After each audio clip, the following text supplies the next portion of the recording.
আসসালামু আলাইকুম।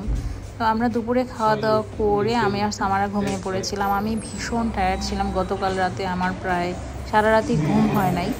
তো খাওয়া দাওয়ার পরে আর থাকতে পারি নাই। রেস্ট নিয়ে ৮টা বাজে বের হলাম বাসা থেকে, কারণ সামারা বাবার ৭টা পর্যন্ত অফিসে ছিল।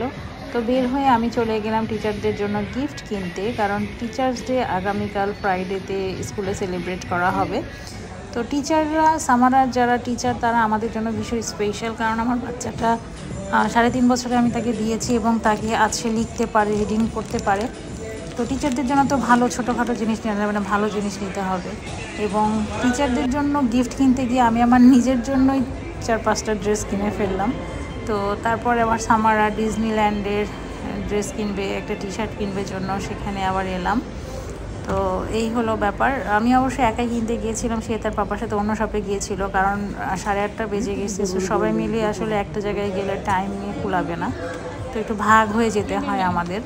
তারপর সেখান থেকে সামারা একটু স্মেগেলে গেল এবং সেখানে সে কিনলো একটি স্টিকার বুক, কারণ তার তো টয়েস কিনতেই হবে, যে যা দেখবে তার। আমিও সামারার একটু পর দেখছিলাম। সেখান থেকে আবার আমরা একটু ডিনার করতে চলে গেলাম। বাসায় প্রচুর রান্নার ভিডিও তো দেখালামই, কিন্তু তারপরও হালকা পাতলা একটু নাস্তা করার জন্য গেলাম।